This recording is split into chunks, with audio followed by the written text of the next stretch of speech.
Olá a todos, bem-vindos ao canal. Se você já conhece o canal e gosta do conteúdo, já deixa um like para que os vídeos alcancem quem precisa deles. Continuando sobre SQLite, mais algumas dicas de utilização. Se você não assistiu ao primeiro vídeo, por favor, acesse-o no canal para saber como configurar o compilador e utilizar o SQLite. Vamos ao código.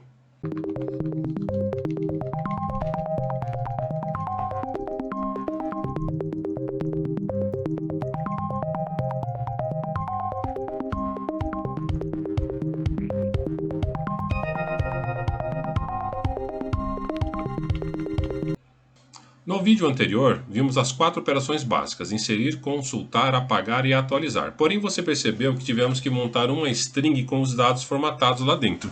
E para a segurança, isso é terrível. Assim, vamos aprender a utilizar o bind do SQL.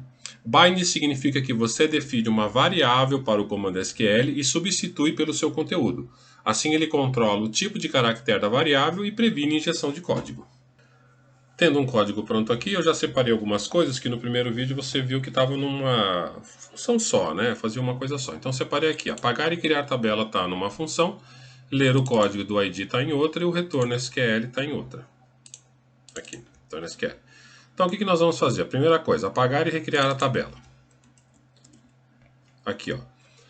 Tem uma facilidade do SQL que é você colocar mais de um comando para ser executado ao mesmo tempo. Então aqui no caso, ó, estou criando a tabela ali, estou apagando a tabela caso ela exista, estou criando ela de novo, estou criando ela novamente e estou dando um insert aqui, ó, 3 inserts.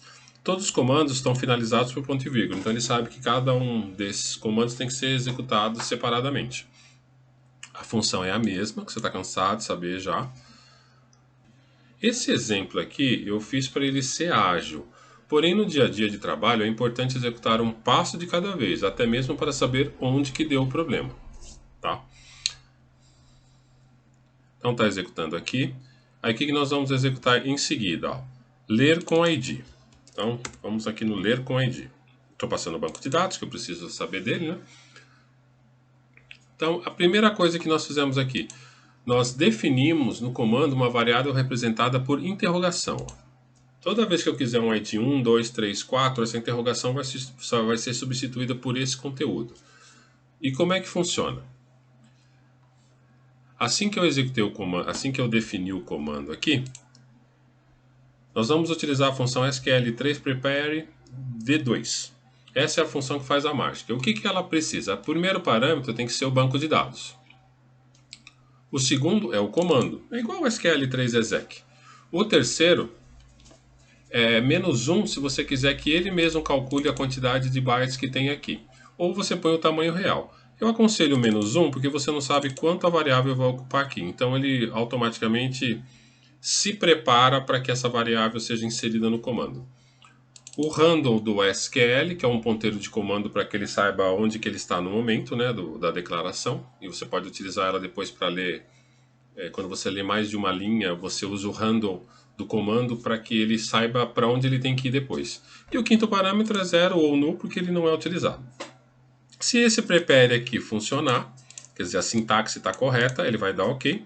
E aí você vai ter que fazer, utilizar o SQL bind int com o ponteiro do comando. Tá vendo o random aqui? Ó? Foi esse cara que nós pegamos aqui do prepare. A posição da variável bind, ela começa com 1, tá? Não começa com 0, é a primeira posição do bind aqui. E o seu valor, como ele é inteiro, vai virar 22. Se fosse uma string, seria uma string, evidentemente. Aqui embaixo, ó, eu deixei comentado os tipos mais comuns, como double, int, texto, né? E tem o value também. Aqui o value ele resolve automaticamente.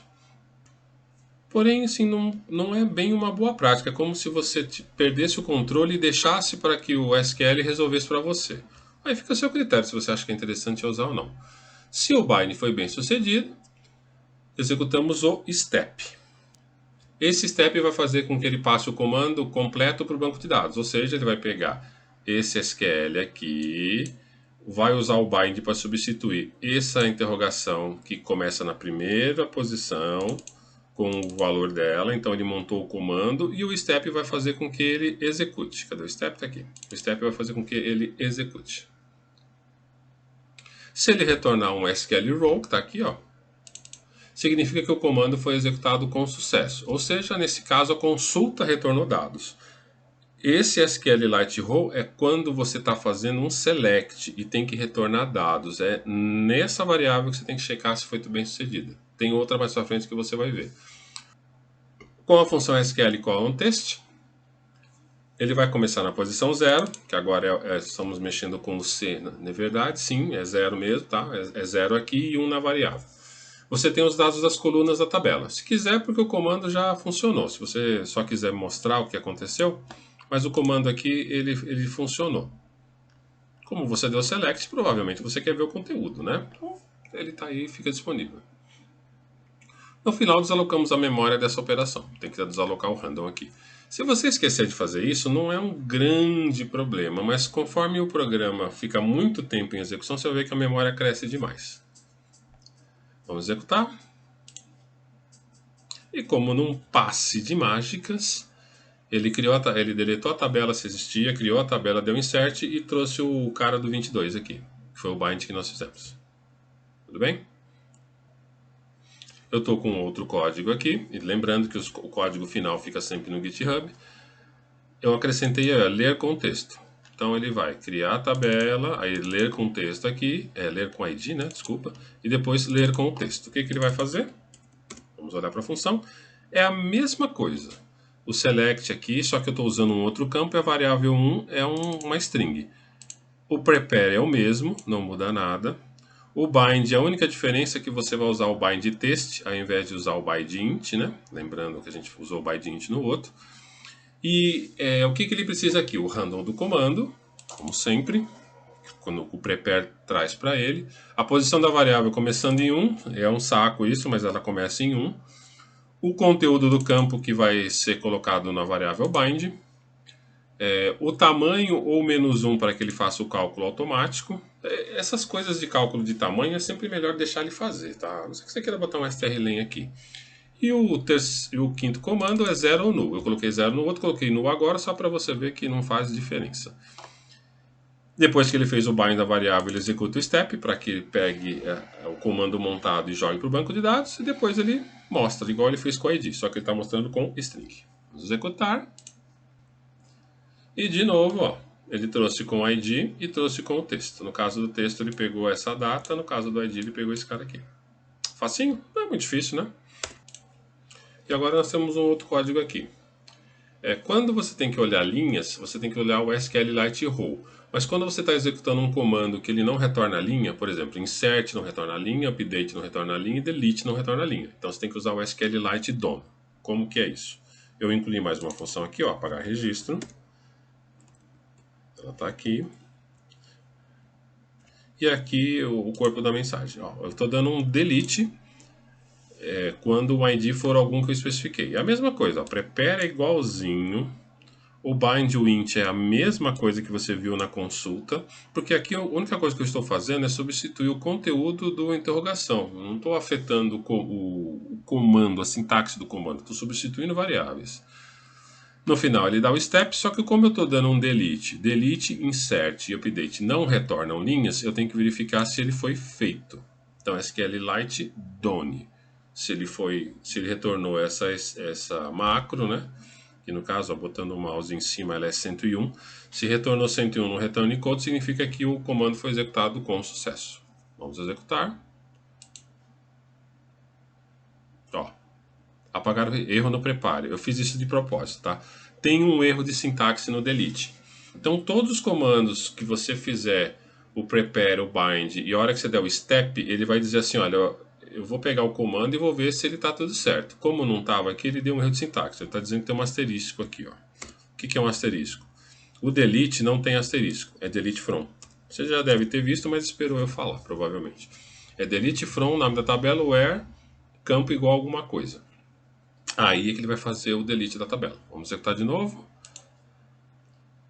Agora sim, ó, apagar registro. Funcionou sem problemas. Então é importante sempre capturar os return codes de todos os comandos do SQLite 3 para ver se todos funcionaram direitinho e fazer os threads apropriados. Reforçando mais uma vez, para o comando select você usa SQLite row, que está aqui, ó. porque o select retorna linhas. E para os outros comandos que não retornam linhas, você tem que fazer o teste do SQLite Done. Aqui. E é isso aí. Todo comando que tem variáveis envolvidas, select, update, insert, delete, pode utilizar o bind substituindo a variável interrogação pelo seu conteúdo. Só que ela sempre começa na posição 1. Isso é um pouco chato, né? No próximo vídeo sobre SQLite 3, vamos ver algumas coisas, porém o que você viu até agora é o suficiente para começar a utilizar o banco de dados. Nós vamos só tentar aprimorar um pouco mais. E aí, gostou do vídeo? Se você quiser utilizar arquivos SQL3 em um programa gráfico ou na console, você já sabe como fazer. Eu vou deixar um link embaixo de um programa chamado SQLite Browser. Ele é um programa gráfico no qual você pode montar o banco de dados numa tela que tem várias opções ali para você não ficar se matando na console, tá? Se você quiser, eu vou deixar o link lá no vídeo do canal. Então, por favor, não esqueça de dar um like, inscreva-se no canal e clique no sino para receber notificações. Obrigado.